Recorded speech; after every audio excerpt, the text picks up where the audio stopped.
bago po tayo umupo, tayo po ay mag-declare, the rest of my life will be the best of my life. Isa pa po, yung may matinding pananampalataya, the rest of my life will be the best of my life. Ayan. So palakpakan po natin ang ating Panginoon. Tayo pong lahat ay makakaupo na.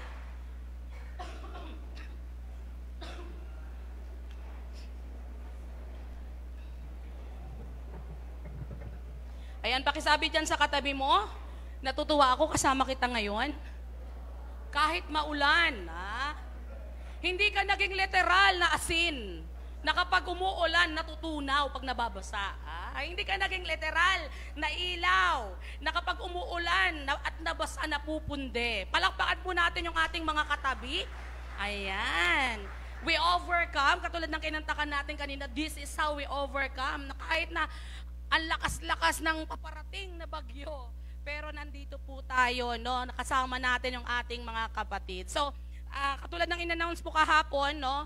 Nagdesisyon na po ang ating leadership na isahin na lang. Kaya po may mga youth tayo. Yung iba, yung mga kabataan po, pinagsimba na natin para mamaya hindi na sila pumunta. Okay? So, salamat sa Panginoon. Ang ating pastoralan po ay nag-speak. No, nang nakaraan pa pala yun, naka-schedule. So, siya po ay nag-speak sa isang kapatiran natin, isang church na anniversary po nila ngayon. Guest speaker siya doon kasama ang ating Pastora Neri. Kaya po sila wala ngayon. No? Wala na po silang sakit, okay na po sila. Palakpakan nga natin si Lord. Ayan. So, ngayon medyo nagpapalitan sa Ubo-Sipon. Ayan, sama po natin sa panalangin ng ating mga pastor. Ang Pastora Jack, medyo pahinga muna siya ngayon kasi last week maghapon siya. No? So, makikita po natin, no, pag tinignan mo talagang grabe. Ang daming nagkakasakit dahil po sa panahon. Okay? Kaya ingatan po natin yung mga katawan natin. Ang Diyos po ay manggagamot, pero kailangan din nating ingatan yung mga sarili natin para wala nang gagamutin si Lord. Amen ba? Okay. Sige po, bago po ako magsimula sa ituturo ko, gusto ko pong panoorin natin itong isang vlog kasi nung haba ko siyang pinapanood, natutuwa ako sa kanya. Sabi ko nga, parang ako rin tuminsan. Okay, so panoorin po natin yung ating video.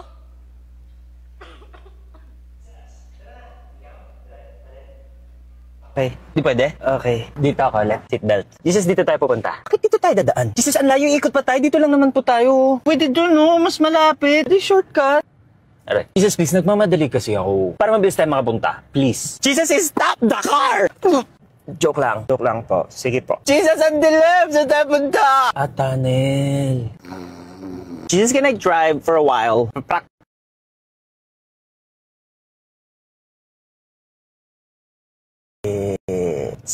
Jesus, may nang-away sa akin, pero anak mo rin. Anong gagawin? Bigay ko na sa'yo. Jesus, ano say mo doon sa mga tao? Grabe mag-aral ng word mo. Grabe mag-aral. Pero grabe rin mga atake. Oo, di ba? Busina ka. Bababa ako. Jesus, baka pwede tayo mag-drive-thru. Jesus, mukhang masaya doon, oh. Please, daan lang. Promise, daan lang. Promise. Bababa na. Aalisin ko na seatbelt ko. Dalhin, hindi pwede. Tiga, bababa ako. Siyempre gusto ko sa mga ko dadalhin. Pero, joke lang. Kapakit lang. Stop na! Ay, kapit tayo, dun.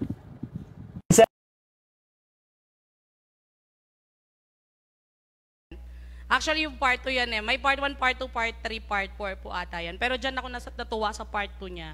Sabi ko, habang pinapanood ko siya, parang ganito kami mga Kristyano. Tama? Pinapasakay natin si Jesus sa mga car natin. Sabi ng Lord, ako na magdadrive ng buhay mo. Pumayag tayo, no? Lord, sige, ikaw magdrive. Pero, ikaw yung driver. Sino po rito nagdadrive? Ikaw yung driver, pero mas mukha pang driver kung magsalita yung katabi mo. Di ba? Lagi po yan, natatawa ko pag sila, pastor tsaka si mami, lagi silang nagtatalo. Ako dati ganyan din po ako, kami ni Kuya Monch, mahal, yung ganito, ganyan. Pero nung naging driver po ako, na-realize ko, hindi pala maganda pag may nagdadrive, tapos may nagko-coach pa sa'yo sa kabila. Parang gusto mo sabihin, ikaw na kaya mag-drive. No? May mga pagkakataon ng buhay natin na para tayong ganon. Binigay natin yung will sa Panginoon, pero tayo yung nagde-decide kung saan pupunta. Preno mo. No? Parang Kala mo hindi marunong yung driver ng buhay natin. Sinong ganon? Habang pinapanood ko siya, "Ala, Lord, parang kami to." Nakakatuwa lang yung approach niya. Diba? Parang pag tingnan mo, parang body-body lang sila ng Panginoon. No? Pero yung reality, maraming mga Kristiyano na pinaupo nga si Jesus sa driving seat. Pero, yung passenger, mas gusto niyang siya yung mag-drive. Maraming mga Kristiyano na ganito yung buhay natin. Sino nga amen? Pinaupo nga natin si Lord sa buhay natin, pero tayo yung nasusunod. Okay? So sabi most of the time, para tayong katulad ni Kuya, Jesus take the wheel, pero gusto nating agawin yung wheel. Gusto pang huminto, drive-thru, kape tayo dun, Lord. Ang dami mong suggestion kay Lord. Ang dami mong tanong, bakit hindi ka pa dumaan dun, Lord? Shortcut yun eh. Mas marunong pa tayo kay Lord. Binigay nga natin sa Kanya yung manibela ng buhay natin, pero tayo pa rin ang nagpapaandar ng ating mga buhay. Ginawa natin siyang Savior and Lord, but in the reality, mas marami pa rin ang nasusunod na gusto mo kesa sa gusto ng Panginoon. Tama po ba? Pakisabi sa katabi mo, bato-bato sa langit, mababago rin tayo. Ayan. No? So, pag tiningnan po natin ngayon, nabubuhay po tayo sa mga mapanlinlang na pagtuturo, no? Parang nasa loob tayo ng simbahan na kung saan ang gusto lang lagi nating marinig is yung mga nakakatuwang bagay lang. Kaya po yung ibang mga pastor, yung mga preacher, no? Minsan kailangan mong tumambling para mapatawa yung audience, no? Yung mga tao. Kaya po, marami pong, itong panahon na ito, maraming mga tagapagturo, pastors, leaders, preachers, na nagtuturo na lang sila. Ang tinuturo na lang is yung mga bagay na makapagpapakilig sa tenga ng tao. Paano mapapatawa yung tao? Paano lang ma-encourage yung tao? Paano nila mararamdaman na they feel well, they feel good as they listen in the Word of God. Ang Word ng Panginoon, opo, ang Word ng Panginoon kapag nakarinig ka ng encouragement, nagpapalakas. Tama? But remember, the Word of God, ang salita ng Panginoon, pwede rin po itong magturo, mag-rebuke, magtuwid.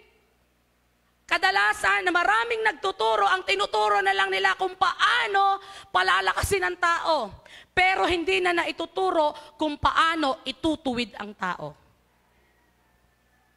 Sino rito paborito mong pakinggan yung laging walang preaching na nakaka-offend? Pag nagturo si pastor, na-offend ka, ay ayoko na. Hindi ko gusto yung preaching ni pastor. Marami pong ganun ngayon. Kaya po ngayon hindi mo na ma-identify talaga sino ba talaga yung Kristiyano. Ano po yung tunay na simbahan? Kasi lagi na lang pang sarili yung lagi nating gustong marinig. Hello, nandyan pa po ba kayo? Sometimes, sabi nga, gusto natin nakipagrelasyon tayo sa Panginoon, pero ang gusto natin yung personal fulfillment, liberation, and personal satisfaction lang. Akala natin, ganun ang Christianity. Akala natin, ganun ang paglilingkod sa Panginoon. Akala natin, ganun ang pagiging Kristiyano. Kaya po ang resulta ng hindi pagtuturo ng katotohanan kahit masakit, kasi ayaw mong mang-offend eh. Sino rito ayaw mong nakaka-offend? Diba? Minsan ayaw na natin gawin, lalo na pag marami nang na-offend sa'yo kasi lagi mong sinasaway, lagi kang nagagalit. Hindi naman nagagalit, lagi mong pinapagalitan, lagi mong sinisita. No? Parang ang dating, ay sige, hindi na ako magtuturo ng hindi na ako magsasabi ng katotohanan, hayaan ko na lang sila. Pero sabi po ganun, kapag ganun ang ating kaisipan, ang resulta po, maraming mga Kristiyano ang nauupo na lang at nagiging stagnant. Pakisabi, stagnant. Pero nakakatawa sa Panginoon, hindi papayag ang Lord na ang simbahang ito ay manatili lang na nakaupo. May gagawin tayo. Hindi tayo trained ng Panginoon ng napakahabang taon. Next year, 25 years na tayo. Di ba? Sa February, 25 years na ang BGO. Hindi tayo hinubog ng Panginoon para lamang maupo at walang gagawin. Kaya po gusto ng Panginoon na gisingin ang simbaang ito. Gusto ng Panginoon na ayusin tayo ng Lord kasi maraming gagawin. Pakisabi sa katabi mo, sasama ka ba sa gagawin? Okay? Sabi pong ganito, ang resulta, maraming mga Kristiyanong naupo.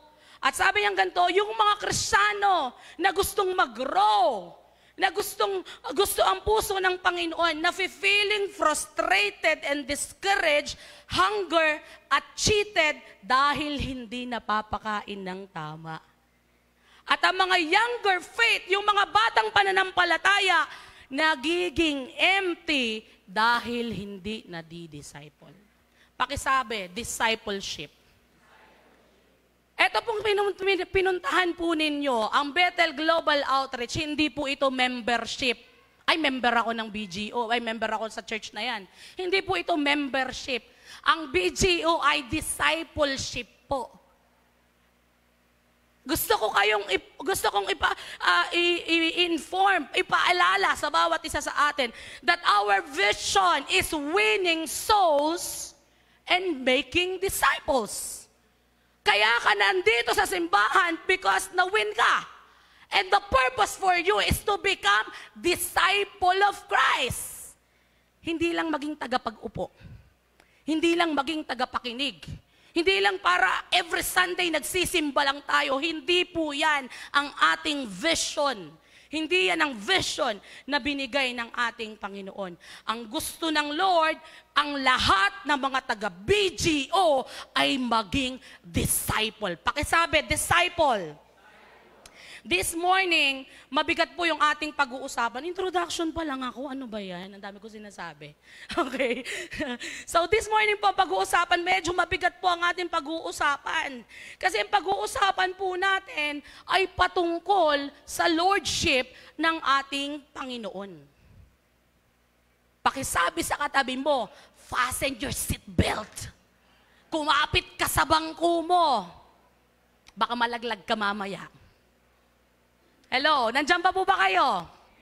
Basta ito lang ang gustong sabihin ng Panginoon sa atin. Kapag narinig mo yung salita ng Panginoon at tinamaan ka, mababago ka kung aamin ka. Sino rito gusto mabago? Magsawa tayo sa buhay Kristiyano na religion lang. Kailangan may baguhan ng buhay. Hallelujah. Sige po, palakpakan natin ang ating Panginoon.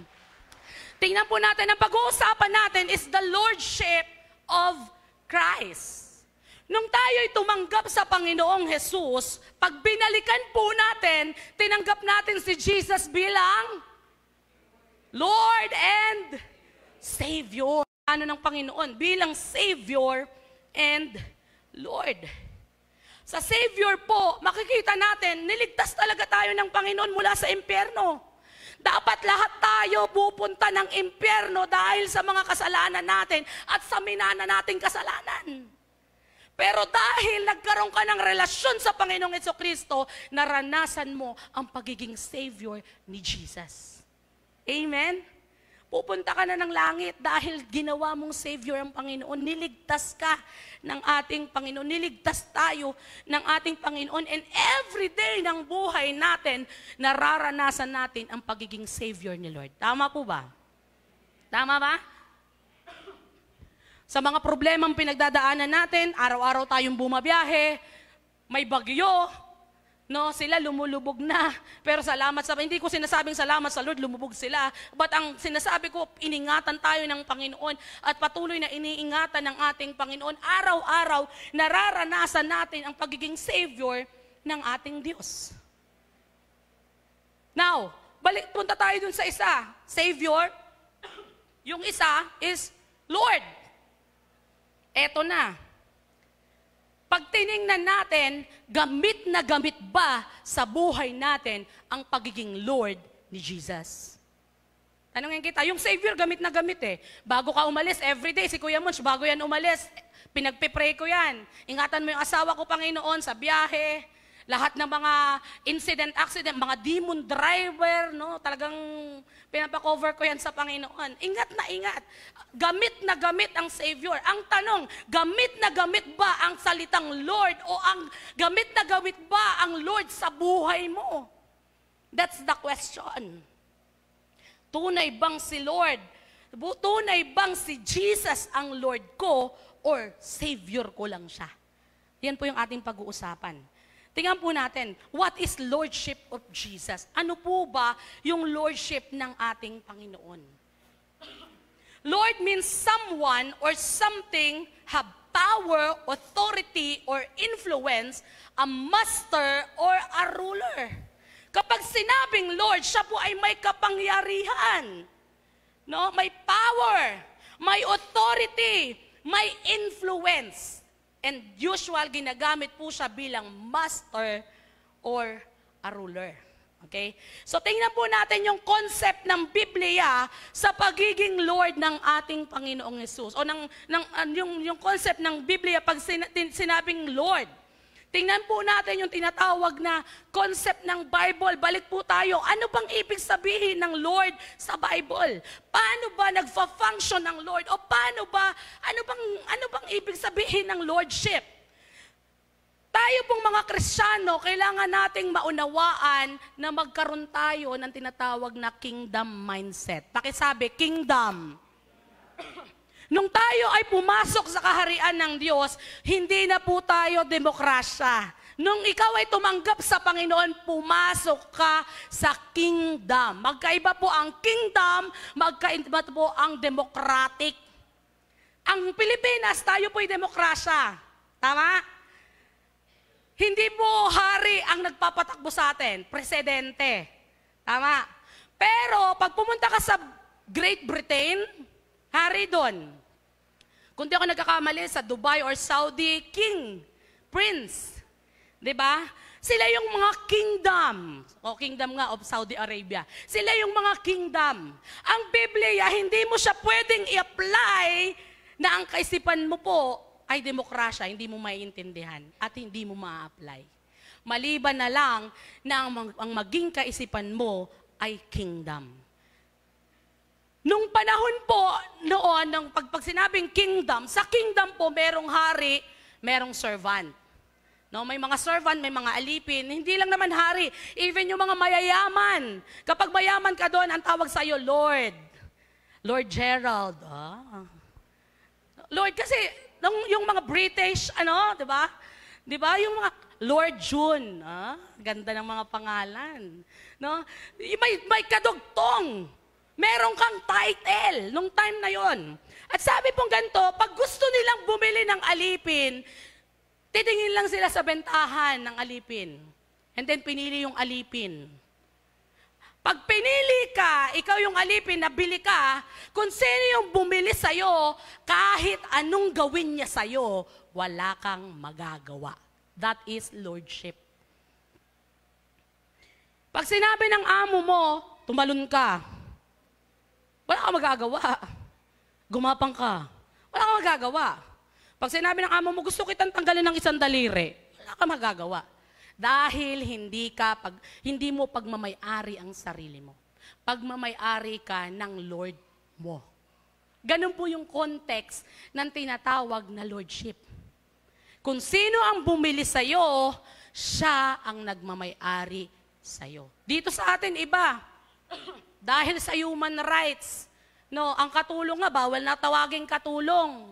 Dati, pag magkakatulong ka, magkukuskus ka, maglalaba ka, maglilinis ka. Ngayon, pag mag-a-apply na ng katulong, ma'am, may washing kayo.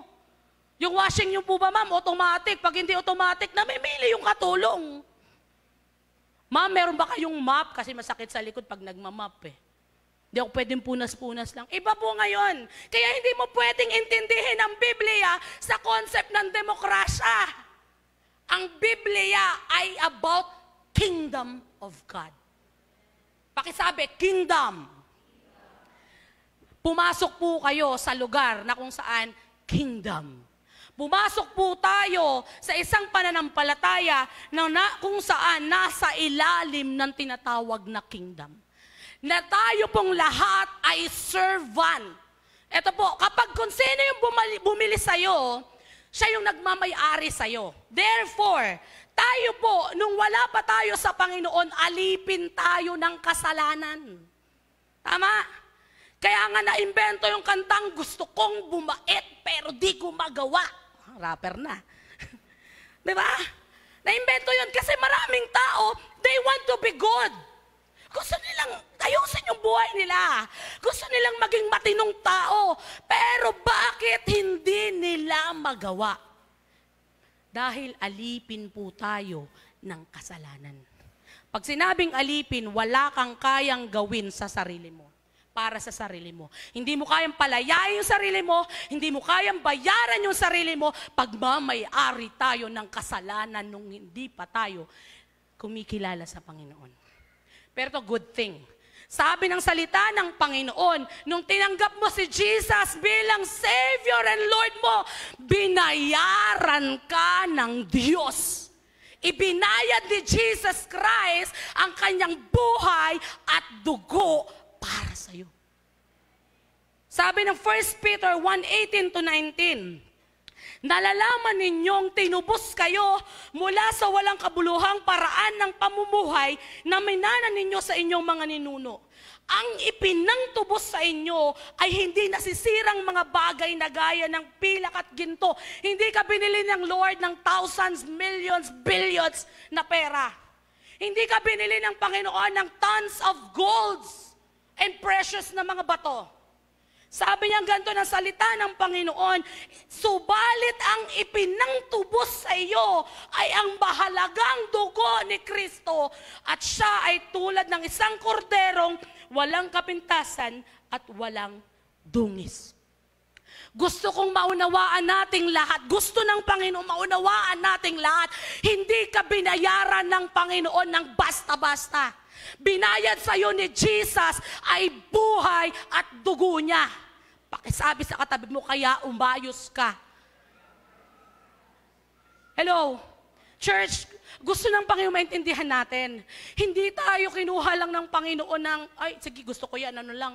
Sabi nila, di ba lagi natin sinasabi, libre ang kaligtasan? Totoo sa atin, libre ang kaligtasan, pero may nagbayad. Kaya ka may kaligtasan ngayon kasi may nagbayad. At ang binayad niya, buhay at dugo niya. Kaya wag mong sayangin ang kaligtasang meron ka. Mga kapatid, sana'y tumanim sa puso at isip nating lahat, mahalaga ka. Ang laki ng pinuhunan ng Diyos sa iyo. Huwag mong sayangin yung kaligtasan na binigay sa iyo ng Panginoon. At nung binili po tayo ng ating Panginoon, nung tinubos tayo ng ating Panginoon, hindi na po tayo alipin ng kasalanan. Hello, tama ba? Palakpakan nga natin si Lord. Hallelujah. Kaya kung nananatili ka sa kasalanan, lagi mong tandaan, hindi ka para dyan. Tayo, alis kasi hindi na ikaw ay alipin yan. Wala ka na dyan. Pinalaya ka na ng Panginoon. Nasa kahirapan ka, tumayo ka dyan, umalis ka dyan, dahil hindi ka na alipin ng kahirapan. Nasa karamdaman ka, umalis ka dyan. Nasa sumpa ka, umalis ka dyan. Dahil hindi ka na alipin yan. Church, wake up. Hindi ka para diyan. Huwag mong sayangin ang binigay sa iyo ng Panginoon. Hindi ka na alipin ng kasalanan. At yung bumili sa iyo, malaking halaga ang binili ng Panginoon sa iyo. Ang problema mo nating mga Kristiyano, hindi natin naiintindihan ang lordship ng Panginoon. Binili tayo ng Panginoon ng napakalaking halaga ng buhay niya. Pero sabi pong ganito, tayo pa rin ang nasusunod sa mga buhay po natin. Kasi democratic tayong mag-isip. Kapag si Lord Si Jesus Christ ang Lord mo, dapat kung ano yung sinasabi ng Panginoon, yun po ang gagawin natin. Marami pong mga preaching ngayon na ang laging ayaw po talaga nating makarinig ng mga nakaka-offend. Sino ganito? Pag nagtuturo si pastor, ang thinking mo, pinariringgan ka na naman ni pastor. Pag nagturo si Ate Jake, si Ate Siyang, ano ba yan? Siguro alam, chinismis sa kanila yung mga problema ko. Ako na naman pinariringgan. Ayaw natin ng mga nakaka-offend na word. Alam niyo po ba, pag si Jesus nagturo, ma-offend ka. Sa cell leader mo, sinabihan ka lang, hindi tama yung ginagawa mo. O na-offend ka na, na-condemn ako. Sa Panginoon, ay tingnan po natin kung paano pa nagtuturo sa Panginoon. Ang Lord po, pag nagtuturo at nakaka-offend, hindi pa nga nagsusori. Sino rito gusto mong mag-cell leader? Si Jesus. Tatambling ka talaga. Sabihan ka pa naman, Satanas, get behind me, Satan. Peter, sinabihan, get behind me, Satan. Eh kung ikaw sabihan ka ng cell leader mo, demonyo, umalis ka dyan. Ma-offend ka, di ba? Ate Siyang, sinabihan ako demonyo, hindi na nga ako mag-cell dito. Iba na lang. Pipili na nga ako, kasi Ate Gian na lang cell leader ko. Bago na. Ate Gian, hindi nagaganon eh. Ate Siyang kasi, Pero alam niyo po si Jesus pa nagsasalita, nakaka-offend.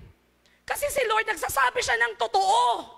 Ayaw niyang hilutin yung mga likod natin lang. Ayaw ng Panginoon na maging hungkag tayong mga Kristiyano na walang laman. Gusto ng Panginoon maintindihan mo na ako ang Lord mo at ikaw ay servant ko. Minsan po, ang ginagawa natin, utol-utol lang natin si Jesus. Hey bro, kanina yung nakita nating video, Lord, gusto mong kape? Ganon-ganon lang tayo eh. Hindi natin nakikita, He is your God. He is holy. And He is your master. And you are His servant. Hindi natin yung nakikita. Kaya po kung mag-approach tayo sa Panginoon, parang ganun-ganun na lang. Si Lord po pag nagturo, in Luke chapter 9, basahin po natin, Luke chapter 9, 57 to 61. Samantalang sila'y naglalakad, may isang lalaking lumapit na nagsabi kay Jesus, susunod po ako sa inyo kahit saan kayo pumunta. Ang sagot ni Jesus, may lungga ang asong gubat at may pugad ang mga ibon, ngunit ang anak ng tao ay wala man lang mapagpahingan. Ikaw na nga yung gustong sumunod kay Jesus, ayaw niya pa. May requirements pa yung pagsunod. Ganyan po si Jesus. Hindi siya katulad ng marami nating mga tao. Ano bang gusto mo? Sige, ibaba na lang natin yung standard para ma-reach mo. Si Jesus, pag standard. Sabi niya pong ganito, susunod ka sa akin, yung asong gubat may lungga, ang ibon may lungga. Pag sumunod ka sa akin, wala kang tutulugan. Sabi ng Panginoon, may isa pang lumapit. Sabi sa kanya, tinawag niya, sumunod ka sa akin. Ngunit sumagot ito, Panginoon, hayaan lang po muna ninyong maipalibing ko ang aking ama. Sinabi ni Jesus sa kanya, hayaan mo na ang mga patay ang maglibing sa kanilang mga patay. Ngunit humayo ka at ipahayag mo ang kaharian ng Diyos. Pag ito si Lord nakipag-usap sa iyo, sasabihin mo, ay walang consideration. Patay yung tatay mo. Ililibing. Sabi ng Panginoon, hindi. Mag-i-evangelize ka ngayon, pumunta ka doon, iya mo silang maglibing sa tatay mo, matutuwa ka. Ma-offend ka, di ba? Si Jesus po ito.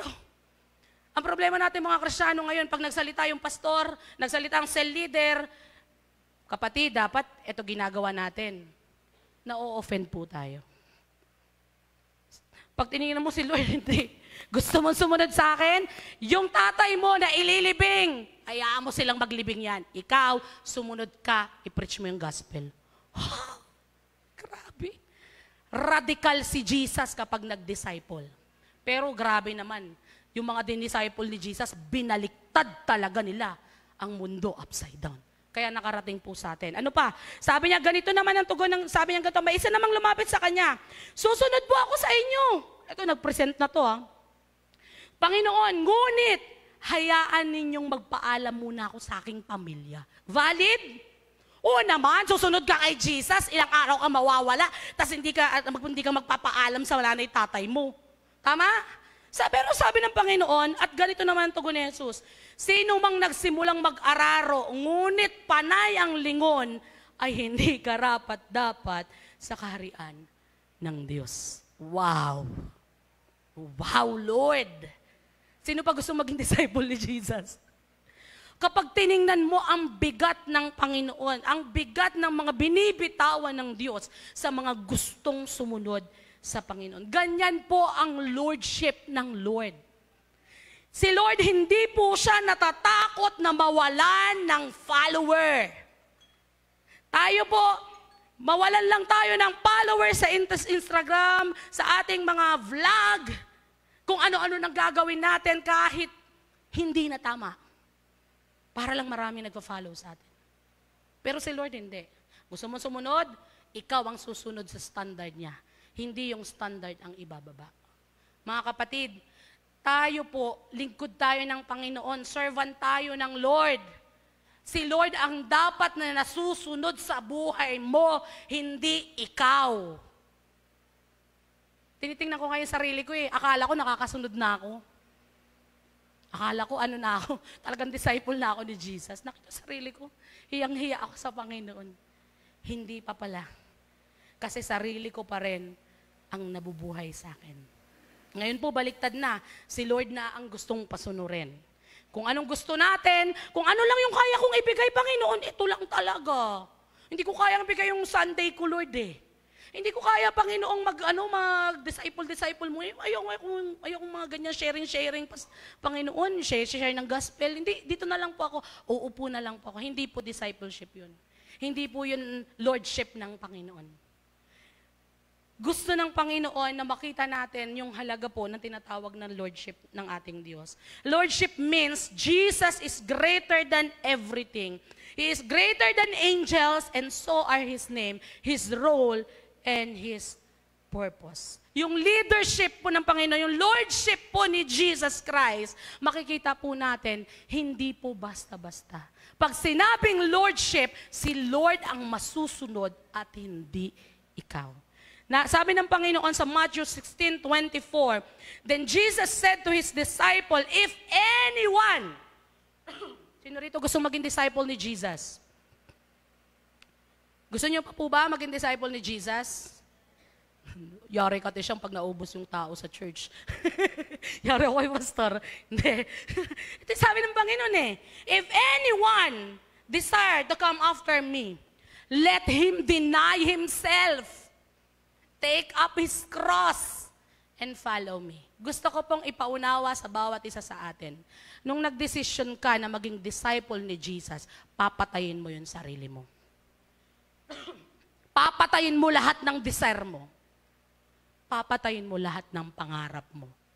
At hahayaan mong ang Diyos ang mangarap para sa iyo. Nandyan pa po ba kayo? Palakpakan natin ang ating Panginoon.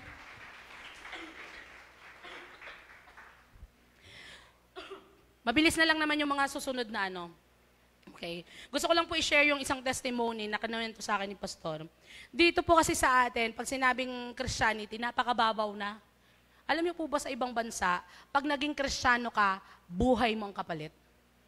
May isang testimony na isang prinsesa, na dumating yung time ng buhay niya, prinsesa po siya, dumating yung time ng buhay niya na nagkaroon siya ng tinatawag na loneliness and emptiness.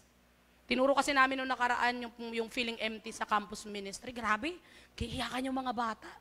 Ito po, prinsesa. Tunay na buhay po ito, testimony niya. Prinsesa po siya, kung di ako nagkakamali, Dubai or Saudi Arabia, basta dumadang doon sa Middle East. Prinsesa siya, dumating siya sa pagkakataon ng buhay niya na empty siya. And then meron po siyang isang Pilipinang servant. Kasi doon, di ba? Servant kingdom kasi doon May isa siyang Pilipinang servant na kung saan nagdala po ng Biblia. Bawal to. Doon. Palihim pong inabot yung Biblia sa kanya. And then, ang ginawa po nung prinsesa, binuksan niya yung Bible. Ang una niyang, kung di ako nagkakamali, ang una niyang nabuksang Bible, ang una niyang verse na nabuksan, for God so loved the world, that He gave His only begotten Son, that whosoever believe in Him shall not perish, but have everlasting life. Pagkabasa niya, bigla siyang natuwa. Nagkaroon siya ng joy. Binasa niya yung Biblia niya. inaral niya yung Biblia niya, binasa niya, and then po, tinanggap niya ang Panginoon bilang Panginoon tagapagligtas ng kanyang buhay. Saya, di ba? Pag tinignan, wow! Tinanggap niya. Eto na. May isang servant din na naglilinis sa kwarto niya. Habang naglilinis, nakita niya po nasa tabi po niya to. Yung Biblia nasa tabi doon ng kama niya. Ang servant po doon, pag tinignan nyo, faithful po ang mga servant doon. Kasi pag hindi ka faithful, papatayin ka talaga doon eh. Alam niyo ginawa niya? Sinumbong sa tatay. Sinumbong sa hari. Kaya po ang naging verdict sa kanya, dahil hindi ka sumusunod, hindi ka dapat nagbabasa nito. Mali to. Ganun ang ng tatay niya, ng kingdom nila, hindi ka dapat nagbabasa ng Biblia. Ang ginawa po sa kanya, ang verdict sa kanya, papatayin siya, ihang siya. Yun po ang verdict. Prinsesa po ito Pero alam mo, nakakatawa sa kanya, naranasan niya kasi yung pag-ibig ng Panginoon. Naranasan na that Jesus is my Savior. At the same time, Jesus is my Lord. Kaya hindi ko i-deny si Jesus. So ito na po. Nung siya po ay bibitayin na, siya po ay hahatulan na. Nagkatipo na po yung mga tao, nandun po siya sa gitna, prinsesa. Totoong buhay po ito. Nung siya po ay bibitayin na magkakaroon na ng verdict sa kanya, nagkaroon po ng tinatawag na malakas na hurricane na dumating po sa kanila. So habang po nagkakaroon ng hurricane, alam niyo po, iniligtas siya ng Panginoon. Sabi ng Lord sa kanya, takbo. Tumakbo po siya. Nung time na yun, nagkakagulo yung mga tao kasi malakas yung hurricane. Sabi sa kanya ng Lord, takbo, tumakbo po siya. Habang tumatakbo siya, huminto po yung sasakyan na yung yaya niya nandoon. Sabi sa kanya, tara. Iniligtas siya ng Panginoon. Alam niyo po sa ibang bansa, ang salita ng Panginoon, kapag ikaw ay naging born again doon, buhay mo ang kapalit mo. Problema natin dito sa Pilipinas, demokrasya po kasi tayo. Kaya kahit sinurrender mo na yung buhay mo sa Panginoon, Lord mo na si Jesus, hindi pa rin nababago ang buhay natin. Bakit? Kasi nga, demokrasya tayo. Dito sa bansa natin, pwede mong murahin ang presidente natin. Dahil demokrasya tayo. Pero sa kingdom ng Diyos, kung ano ang sinabi ng Diyos, yun yung dapat na masusunod. Mga kapatid, nire-remind tayo ng Panginoon. You are under the Lordship of Jesus Christ. I want you to assess yourself. Ako yung assess ko yung sarili ko. Hingi ako ng tawad sa Panginoon. Sabi ko, Lord, akala ko sumusunod na ako sa iyo. Akala ko, Panginoon, grabe na akong maglingkod sa iyo. Akala ko, Lord, na talaga kita ng buhay ko. Lahat-lahat binigay ko na sa iyo. Actually, pag tinignan ko yung buhay ko sa biyaya ng Panginoon, wala na akong pangarap. Pagka-graduate ko ng college, sinasabi ng mga tao sa akin, ay, si Ate Alicia parang, excuse me for the word, pang tanga. Graduate ng college, di man lang nagtrabaho. Sa simbahan na nagstay. Pakiramdam ko okay na ako doon. Binigay ko na lahat ng pangarap ko sa Panginoon. Binigay ko na lahat ng desire ko sa Panginoon. Akala ko, Lord, servant mo na talaga akong matindi. But when the Lord teach me, yung tinatawag na lordship niya, naintindihan ko, hindi pa pala. Akala ko. Mga kapatid, gustong ipaunawa sa atin ang Panginoon. Hindi ka niligtas ng Panginoon para lang maupo. Hindi lang siya tagapagligtas mo. Dapat Lord din siya ng buhay mo. Na anong gusto ng Panginoon, yun ang masusunod sa buhay po natin. Bakit po ba natin kailangang maintindihan na yung lordship ng atin? Why we need to understand the lordship of Christ? Sabi ng Matthew chapter 7, 21 to 22, pakisabi sa katabi mo, humawa ka sa bangko mo. Bakit natin kailangang maintindihan that Jesus Christ is our Lord? Sabi ng Matthew 7:21, hindi lahat ng tumatawag sa akin, Panginoon, Panginoon, ay papasok sa kaharian ng langit, kundi yung mga taong sumusunod sa kalooban ng aking amang nasa langit. Mga kapatid, wow! Ako, damang-dama ko talaga tong word na to. Grabe, apakabigat nito. Sabi ko nga sa Panginoon, Lord, bakit ako magtuturo nito? Pero sabi ng Panginoon, gusto niyang marinig nating lahat na hindi lahat ng tumatawag sa Kanya, Panginoon, Panginoon ay papasok ng langit. Makakita tayo ng mga taong sa Facebook, di ba? Si Lord, buti niligtas ako ni Lord, ang buti talaga ni Lord. Pero pag tiningnan mo yung buhay, hindi naman talaga si Lord. Hindi talaga si Jesus ang Lord. Baka ang Lord niya is the Lord of the Rings. Hello? Magaling sa social media pero sa totoong buhay, hindi nababago ang buhay. Sinasabing Lord si Jesus pero hindi naman naglilingkod kay Jesus. Marami pong mga Kristiyano ang ganyan. Nag-uusap nga kami lagi nila, Pastor. Pag nag-rapture ba ngayong araw, ilan ang maisasama sa simbahan natin? Tatanungin kita, pag nag-rapture ba sa oras na to, ilan ang maisasama ng Panginoon? Sabi ng Lord, hindi lahat ng tumatawag sa akin, Panginoon, Panginoon. Minsan nakala ng tao, pag Lord na nila si Lord, ay Lord ko na si Jesus, tinatawag ko na. Ang ginagamit nilang verse is confess that Jesus is Lord. Pero hindi nabubuhay sa Lordship ng Panginoon. Sabi ng Lord, hindi lahat ng tumatawag sa akin, Panginoon, Panginoon, ipapasok ng langit, kundi yung mga taong sumusunod sa kalooban ng aking amang nasa langit. Ito matindi, sa araw ng paghukom, marami magsasabi sa akin, Panginoon, ito matindi po ito, hindi po ba't sa inyong pangalan ay nangaral kami? Nagpalayas kami ng demonyo, anointed. Gumawa kami ng mga himala, anointed, may power. Pero sabi sa kanila ng Panginoon, hindi ko kayo nakikilala. Lumayo kayo sa akin, mga mapanggawa ng masama. Mga kapatid, ang Lordship po ng Panginoon dapat na nakikita sa mga buhay natin. Hindi porket every Sunday nandito po tayo, uma-attend po tayo, ay Lord na talaga natin si Jesus. Dapat araw-araw ng buhay mo, Lord mo ang Panginoong Hesukristo. Sa bawat desisyon mo, ang Panginoong Hesukristo ang nasusunod. Hindi sarili po natin. Pinapaalalahanan tayo ng Panginoon. Sabi niya ng Luke 6:46, bakit niyo ko tinatawag Panginoon, Panginoon? Gayong hindi niyo naman tinutupad ang sinasabi ko. That is the discipleship. That is the Lordship ng ating Panginoong Hesukristo. Pakisabi sa katabi, pakitapik niya yung katabi mo, okay ka pa? Sige po, tapikin niyo, baka mamaya natutulala na siya. Okay ka pa? Mga kapatid, kapag hindi po inaantin itinuro to sa inyo, hindi namin itinuro po sa inyo, unang-unang magsusulit po ay si Pastor Alan. Siya po ang ating head pastor. At kami pong mga tagapangaral, one day po tatayo kami sa harapan ng Panginoon. At tatanungin kami ng Panginoon, anong mga pinagtuturo mo? Anong mga pinagsasabi mo sa pulpito? Kaya po yung iwan sabi ng Panginoon, huwag pangarapin ninyo maging tagapangaral eh. Kasi yung pagtuturong to, hahatulan talaga ng Panginoon eh.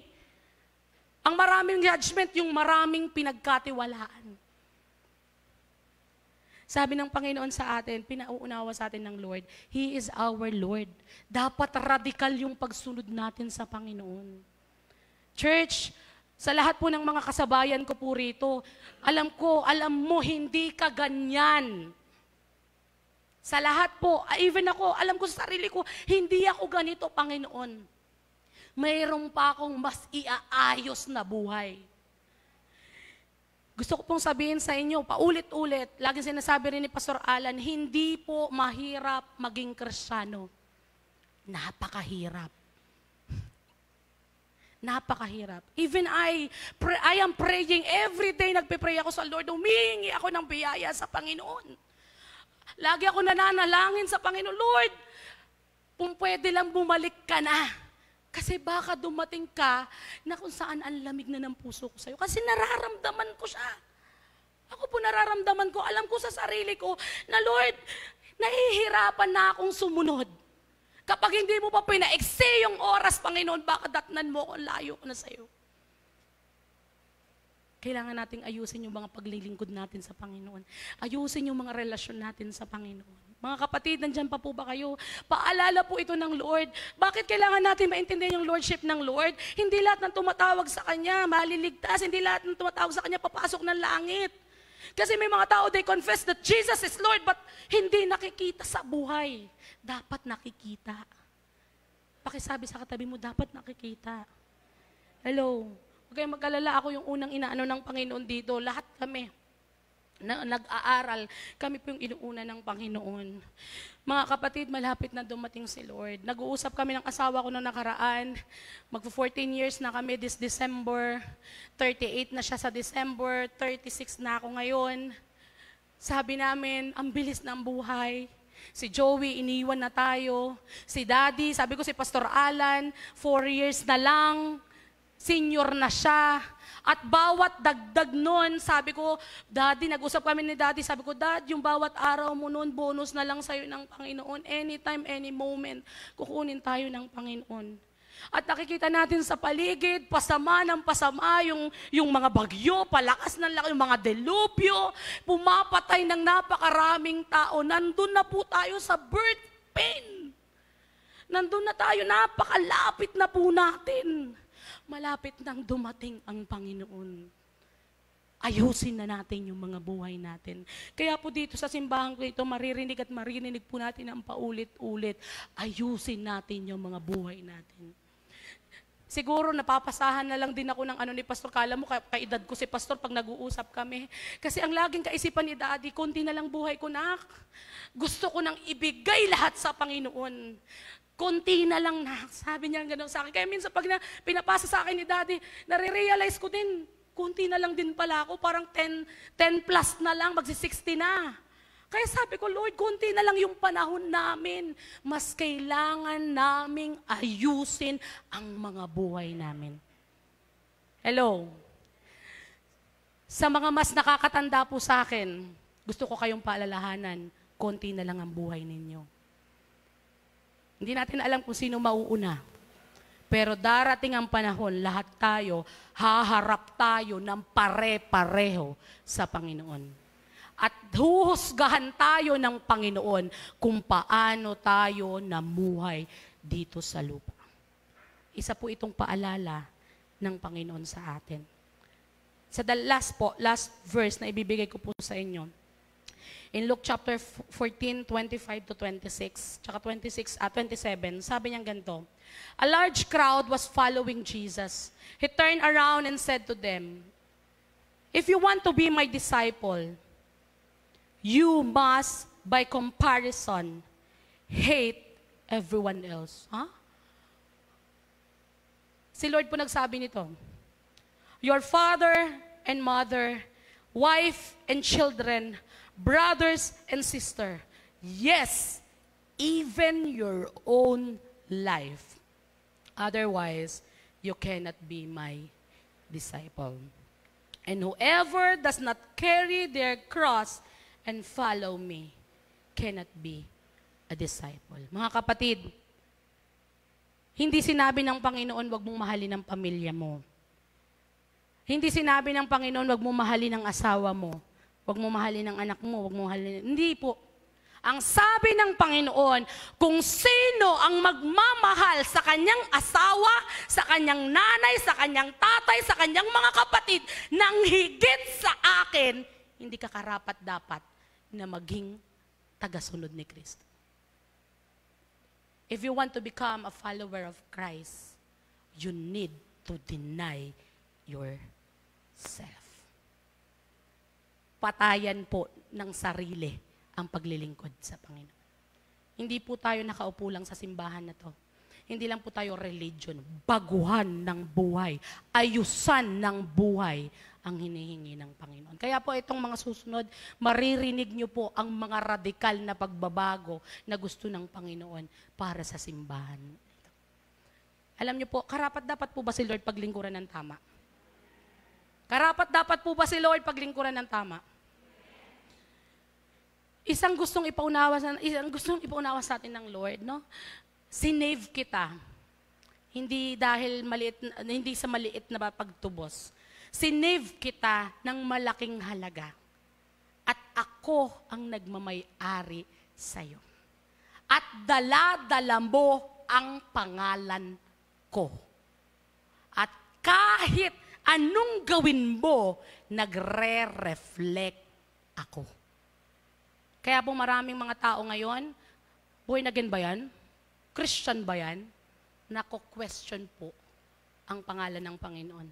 Damay-damay tayo. Alam niyo po ba, maraming mga atheists, they love Jesus, but they hate Christianity. Gusto nila si Jesus, they believe in Jesus. Sabi pa ng isang atheist, walang perpektong taong nabuhay, kundi si Jesus. Pero they hate Christianity. Ang mahal nila, ang gusto nila, naniniwala sila, natutuwa sila kay Jesus. Kaya lang, hindi po sa mga Kristiyano. Bakit? Hindi nakikita ang pagiging Lord ni Jesus sa buhay ng mga Kristiyano. Mga kapatid, alam ko masakit. Parang tingnan mo, parang condemn na condemn tayo, parang baon na baon ka, no, na parang lahat tayo. Pero alam niyo po ba, mas gusto kong magturo, mas gusto kong tinuturuan ako ng masakit para mabago ako, at least totoo. Kaysa naman hinihimas yung likod ko na puro naman kasinungalingan. Ang buhay po natin dapat baguhan. Amen? Tayo po tayong lahat. Hallelujah. Hindi ko po alam kung paano natin nakuha yung lordship ng ating Panginoon. He deserve na ibigay po natin yung buong buhay natin sa ating Panginoon. Mga kapatid, konting panahon na lang. Sayang yung pagbibihis mo. Sayang yung sasakyan mo na ginamit mong napakaganda papunta rito. Sayang yung magaganda mong damit. Pero hindi ka naman disciple ni Jesus. Hindi ka naman servant ni Jesus. Nag-aaksaya ka lang ng panahon. Pero kung gusto mo talaga maging disciple ng Panginoon, hindi natin kaya sa sarili natin. Mahirap sumunod. Lalo na papatayin yung sarili, mahirap. Pero mabiyaya ang Panginoon. Nagpadala siya ng katulong natin, walang iba kundi ang banal na Espiritu, para tulungan tayo sa lahat ng ating mga kahinaan. Church, ito yung panahon na dapat nating seryosohin, lalo ang ating mga spiritual, ang ating mga pananampalataya, ang ating mga pagsunod sa ating Panginoon. Alam ko, most of us, many of us, gusto mo naman sumunod sa Panginoon. Kaya lang laging nauuna yung sarili. Laging hindi natin nagagawa kasi sarili yung buhay.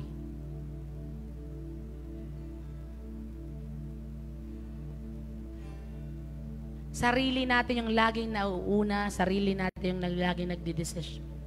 Pero sabi ng Panginoon na, madali lang yan. Just surrender yourself to me. Dati kasi nakasurrender ka, kaya nagagawa mo lahat ng bagay para sa Panginoon. Ngayon kasi, nagtitira ka na lang sa Lord. Tira-tira na lang yung binibigay mo sa Panginoon. Bakit hindi mo i-surrender yung lahat sa iyo? Para kang nag-surrender lang kasi ng buong ng bahay sa Panginoon. Sinurrender mo yung kusina, sinurrender mo yung sala, sinurrender mo yung veranda, pero yung kwarto mo, hindi mo sinusurrender sa Panginoon. Kaya tuloy, kapag may problema, may mga pinagdadaanan ka, hirap na hirap ka kasi hindi lahat nakasurrender. Kaya tuloy minsan kapag may struggle, ang bilis bumigay sa kasalanan. Ang bilis nating mahulog.